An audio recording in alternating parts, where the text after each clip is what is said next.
Hi అండి. CM కిచెన్‌కి స్వాగతం. నేను మీ దివ్య. మీరందరూ బాగున్నారా అండి? నేను చాలా బాగున్నాను. ఈరోజు నేను చేయబోయే రెసిపీ సారికంద ఫ్రై అండి. చాలా బాగుంటుంది. చేయడం కూడా చాలా ఈజీ అండి. సారికంద అంటే ఇష్టం లేని వాళ్ళు కూడా చాలా ఇష్టంగా తింటారండి. అంత టేస్టీగా, అంత బాగుంటుంది. ఒకసారి మీరు కూడా ట్రై చేయండి. ఎలా చేయాలో చూద్దామా? ముందుగా నేను 2 సారికంద దుంపల్ని తీసుకున్నానండి. చూసారు కదా! వాటిని చిన్న ముక్కలుగా కట్ చేసుకోవాలి. పొట్టంతా తీసేసి ఈ విధంగా సన్నంగా చిన్న ముక్కలు కట్ చేసుకోవాలి. తర్వాత స్టవ్ పై కళాయి పెట్టుకొని కొంచెం ఆయిల్ ఎక్కువ వేసుకోవాలండి.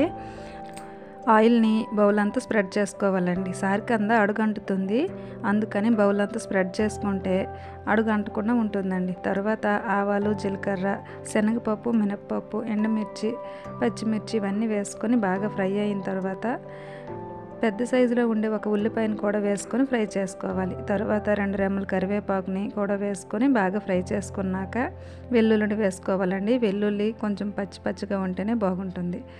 కొంచెం ఫ్రై అయితే చాలు. తర్వాత కట్ చేసుకున్న సారికంద ముక్కల్ని కూడా వేసుకొని ఒకసారి బాగా కలుపుకోవాలండి. తర్వాత చిటికెడు పసుపు, అలాగే మీ రుచికి తగినంత సాల్ట్ని కూడా వేసుకోవాలి. మరొకసారి బాగా కలుపుకొని సారికంద ముక్కల్ని వేసుకున్నాక గ్యాస్ని సిమ్లోనే పెట్టుకోవాలండి.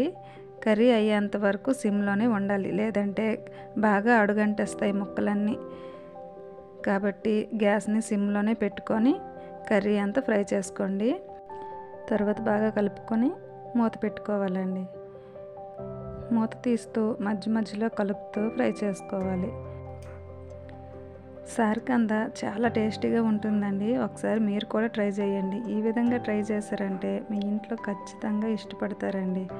మరొకసారి మూత పెట్టుకొని మళ్ళీ తీస్తూ కలుపుతూ ఉండాలి. సారికందని మాత్రం తొందరగా కలుపుతూ ఉండాలండి, లేదంటే అడుగంటేస్తుంది. చూసారు కదా! కొంచెం అడుగంటేసిందంటే ముక్కలన్నీ వీడిపోతాయండి. ఇలా కలుపుతుండేటప్పుడే చూసుకోవాలి ఉడికిందా లేదని. చూసారు కదా, మెత్తగా ఉడికింది. ఇప్పుడు మీ రుచికి తగినంత కారాన్ని, అలాగే కొంచెం గరం మసాలాని, మీకు ఇప్పుడు చిన్న టిప్ చెప్తాను చూడండి. కొంచెం శనగపిండి అండి. చూసారు కదా, శనగపిండి వేసుకోవడం వల్ల టేస్ట్ చాలా బాగుంటుందండి. తర్వాత సారికంద పకోడీలా వస్తుందండి. ఒకసారి మీరు కూడా ట్రై చేయండి. టేస్ట్ అయితే చాలా బాగుంటుంది. ఈ విధంగా చేశారంటే ఖచ్చితంగా ఇష్టపడతారు. తర్వాత మరో నిమిషం పాటు మూత పెట్టుకొని ఉడికించుకొని మరొకసారి మూత తీసి బాగా కలుపుకొని గ్యాస్ ఆఫ్ చేసుకుంటే ఎంతో టేస్టీగా ఉండే సారికంద ఫ్రై రెడీ అయ్యిందండి. చూసారు కదా, మీ ఇంట్లో కూడా చేసి పెట్టండి. మీ వాళ్ళందరికీ బాగా నచ్చుతుందండి. ఈ రెసిపీ మీకు నచ్చినట్టయితే లైక్ చేయండి, అలాగే షేర్ చేయండి. నా ఛానల్ సీఎం కిచెన్ అండి. సబ్స్క్రైబ్ చేసుకోండి. Thank you.